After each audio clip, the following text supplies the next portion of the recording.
जोना और बड़ी मछली। अमिताई के पुत्र जोना से एक दिन ईश्वर ने कहा, तुम निनेवा जाओ और वहां के लोगों से कहो कि मैं उन पर नाराज हूं।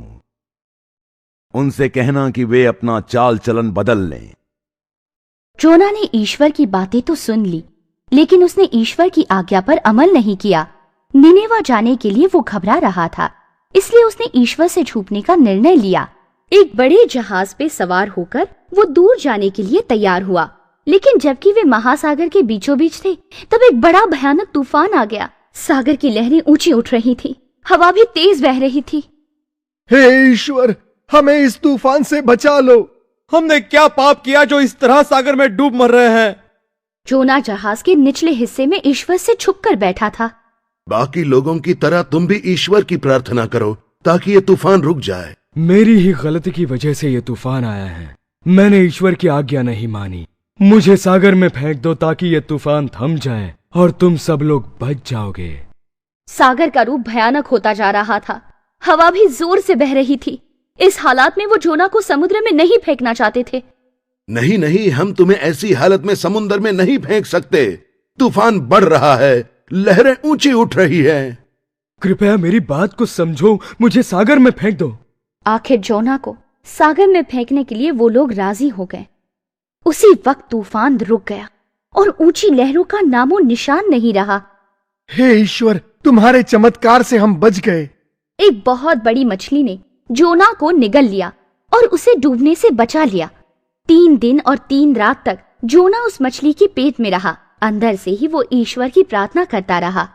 मुझे माफ करना ईश्वर, तुमने मुझे इस सागर में डूबने से बचाया। तुम्हारी कृपा के लिए मैं आभारी हूँ। ईश्वर वो प्रार्थना सुन रहा था। ईश्वर ने उस मछली को आज्ञा दी, जिससे उस मछली ने जोना को किनारे पर छोड़ दिया। ईश्वर ने जोना को फिर से निनेवा जाने की याद दिलाई। इस बार जोना वहाँ गया।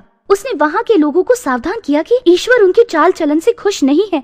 अगर वो लोग नहीं बदले तो ईश्वर उनके गांव को नष्ट कर देगा। अब तुम्हारे पास सिर्फ 40 दिन है। अगर तुम लोगों ने अपना चाल चलन नहीं बदला तो निनेवा का सर्वनाश हो जाएगा। जोना 3 दिन तक लोगों को समझाते हुए सड़कों पे घूमता रहा। ईश्वर का संदेश लोगों की समझ में आ गया।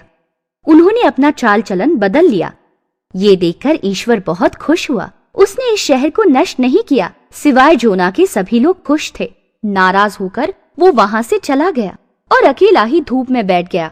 ईश्वर ने वहां पर एक सुंदर वृक्ष का निर्माण किया। वह वृक्ष काफी ऊंचा बढ़ गया। उसने जोना को छाया दी। कुछ देर बाद ईश्वर ने उस वृक्ष को सुखा दिया। हे ईश्वर, तुमने ऐसा क्यों किया? इस वृक्ष पर तो तुम्हें दया आ गई, लेकिन इस शहर पर नहीं जो लोगों से भरा हुआ था। लोगों से भरा हुआ वो शहर पाप के रास्ते से बदल गया। जब उन्हें पता चला कि मैं नाराज हूं, मुझे इससे बहुत संतोष हुआ। आखिरकार जोना समझ गया कि ईश्वर सिर्फ बुद्धिमान और दयाशील ही नहीं, बल्कि क्षमाशील भी है।